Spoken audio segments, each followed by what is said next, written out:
ఖాతాల్లోకి డబ్బులు ఎందుకు పంపించలేకపోయారు చెప్పండి. మీరు చేసిన నిర్వాహకం వల్లే కదా రాష్ట్రంలో పేద సామాన్య వర్గాల ప్రజలందరూ కూడా పండక్కి దూరం అయ్యారు. జగన్మోహన్ రెడ్డి గారు మహిళల ఖాతాల్లో డబ్బులు ఇచ్చాం, రైతు భరోసా వచ్చేది, అమ్మఒడి వచ్చేది, ఇలాగా అనేక పథకాల ద్వారా ప్రజల యొక్క జీవన ప్రమాణాలను పెంచినటువంటి వ్యక్తి జగన్మోహన్ రెడ్డి గారు. మీరేం చేశారు ఈ రోజున? పండగ ముసులో వ్యసనాల్ని ఈ రాష్ట్ర వ్యాప్తంగా మీరు విస్తృతపరుస్తూ ఉన్నారు. మీరు రాష్ట్ర వ్యాప్తంగా విస్తృతపరుస్తూ ఉన్నారు. మీ అందరూ తెలుసుకోవాలి ఒకటి, ఈ రాష్ట్రంలో కొత్త నినాదం ఇచ్చింది కూటమి ప్రభుత్వం వచ్చాక. తాగు తిను ఉర్రొతలోగు, ఇదే కూటమి ప్రభుత్వ నినాదం, కొత్త నినాదం. తాగు తిను ఉర్రొతలోగు, మీ ఇష్టం వెచ్చలు విడిగా చేసుకోమని కొత్త నినాదం ఇచ్చింది కూటమి ప్రభుత్వం. బరుల దగ్గర కూటమి నాయకులు బరి తెగించి ఇష్టానుసారం ఎవరి మీద పడితే వాళ్ళ మీద దాడి చేసి ఆఖరికి పోలీస్ శాఖ వాళ్ళని కూడా కొట్టేటువంటి పరిస్థితి వచ్చింది. అంత బరి తెగించారు ఈసారి అంత బరి తెగించారు. సరదాని కాస్త వ్యసనంగా మార్చేసినటువంటి పరిస్థితి. సంక్రాంతి ఈసారి కూటమి ప్రభుత్వం ఒక ఆర్గనైజ్డ్ క్రైమ్ గా మార్చింది. ఈసారి వందల వేల కోట్ల రూపాయలు చేతులు మారాయి. మీరు చూశారుగా, ఈసారి కోడి పందాలకి కొత్తగా సినీ తారలను తీసుకొచ్చారు, పోస్టర్స్ వేశారు, బ్యానర్స్ వేశారు, అందరిని ఆహ్వానించారు, వాట్సాప్లో మెసేజ్లు పెట్టారు, కొన్ని చోట్ల లోకల్ ఛానల్స్ లో కూడా పబ్లిసిటీ చేసుకున్నారు. అంటే జోదం ఈ రోజున కూటమి ప్రభుత్వంలో చట్టపరంగా ఆడుకోవచ్చు అనేలాగా అనధికారికంగా అనుమతిని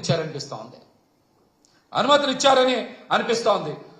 అలాగే బరుల్లో పందాల్లో బాగా గెలిచిన వాళ్ళకి బుల్లెట్లు, జీపులు ఇచ్చే స్థాయికి పెరిగాయి ఈరోజు రాష్ట్రంలో పందాలు. బుల్లెట్లు, జీపులు ఇచ్చే స్థాయికి పెరిగినాయి ఈరోజు రాష్ట్రంలో పందాలు. కొత్తగా ఐపీఎల్ పదులు, క్రికెట్ మ్యాచ్లు పెట్టి ఐపీఎల్ పదులు ఇప్పుడు కొత్తగా కోడి ప్రీమియర్ లీగ్ అంట కోళ్లకి. దానికోసం మినీ స్టేడియంలు ఏర్పాటు చేసి 1-2 కోట్లు కూడా ఖర్చు పెట్టారు వాటిని అలంకరించడానికి. అంటే వాళ్ళు 1-2 కోట్లు ఖర్చు పెట్టారంటే ప్రజల దగ్గర నుంచి ఎన్ని కోట్లు లాగేస్తారో కూడా ఒకసారి రాష్ట్ర ప్రజలు అర్థం చేసుకోవాలి.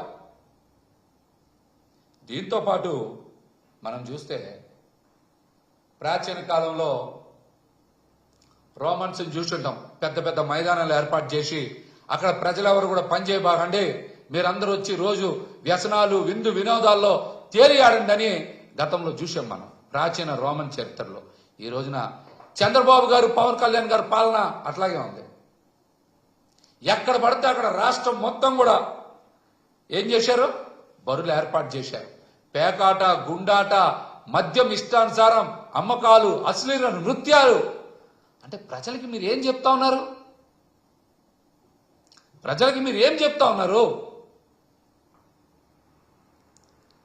పనులు మానేయండి, ఉద్యోగాలు చేసుకోమాకండి, మీరందరూ హాయిగా తాగి తినండి, వ్యసనాల బారిన పడండి అని చంద్రబాబు గారు, పవన్ కళ్యాణ్ గారు ఈ రాష్ట్ర ప్రజలకు చెప్తా ఉన్నారా? గతంలో ఏదో ఘటన జరిగితే ఆ ఘటనని పట్టుకొని రాష్ట్రం మొత్తం కూడా ఏదో జరిగిపోయింది అన్నట్టు నానా బేవస్సం చేశారు, నానా హడావిడి చేశారు. కానీ ఇప్పుడు రాష్ట్రం మొత్తం చూస్తే ఎక్కడైనా కూడా ఈ చట్ట వ్యతిరేకమైనటువంటి కార్యక్రమాలు జరుగుతూ ఉంటే ఎవరు ఎందుకు మాట్లాడరు? ఎవరు ఎందుకు ప్రశ్నించరు? నాడేమో క్యాష్ నో అని గోలగోల చేశారు రాష్ట్రం అంతా, నేడంట సరదా అంటున్నారు. నేడు సరదానా చెప్పండి? ఒక్కసారి ఆ వీడియో క్లిప్స్ కూడా చూడండి. ఎంత దారుణంగా ఉందంటే పరిస్థితి. తునిలో